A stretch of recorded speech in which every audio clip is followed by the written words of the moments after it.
భక్తులారా ఎవరి మీద నమ్మకం ఉంచాలంట? యెహోవా యందు నమ్మకం ఉంచాలి. హల్లెలూయా. తర్వాత ఆయన వారికి సహాయం. మనకి సహాయం ఎవరు? దేవుడే. మనకు కేయడం ఎవరు? దేవుడు. ఇక్కడ అంటున్నారు, యెహోవా మమ్మను మరచిపోలేదు, ఆయన మమ్మను ఆశీర్వదించును. ఈ మాట గుర్తుపెట్టుకోండి. యెహోవా మమ్మను, ఆయన మమ్మను. అంతే. ఈ మాట చెప్పడం ఒకసారి, యెహోవా మమ్మును మరచిపోలేదు, ఆయన మమ్మును ఆశీర్వదించును. అది అంతే. దేవుడు ఎప్పుడు కూడా మర్చిపోడండి. మర్చిపోయేది ఇక్కడ మనమే.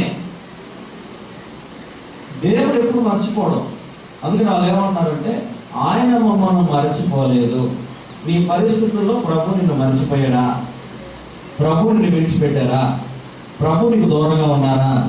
మరి దూరంగా ఉంది ఎవరో చెప్పండి. దూరంగా ఉంది ప్రభు, నేను కాదు. ఇప్పుడు దేవుడు అంటున్నా, ఏళ్ళు నీకు ఇప్పుకోరా.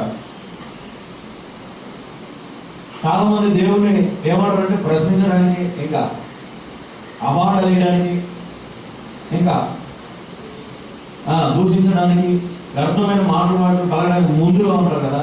అలాంటి వాళ్ళందరూ దేవుడు ఏం చెప్తాడంటే, ఇప్పుడు ఎట్లా అన్నావు కదా, అప్పుడు దేవుడు ఏం చేస్తాడు? నీ ఏళ్ళు వచ్చి నీకు చూపిస్తాడు. ఇప్పుడు దూరం ఉంది ఎవరో గుర్తుపెట్టుకో. ఇప్పుడు దూరం అయింది ఎవరు గుర్తుపెట్టుకో. ఇప్పుడు మర్చిపోయింది ఎవరో మనమే మర్చిపోతూ ఉంటాం. కానీ దేవుడు ఎప్పుడు ఎనడికి మర్చిపోడు. ఇంకొక మాట, ఆయనకి చాలా పేర్లు ఉన్నాయండి. ఆ పేర్లు ఒక పేరు ఏంటంటే, ఆయన మరచిపోయిన దేవుడు.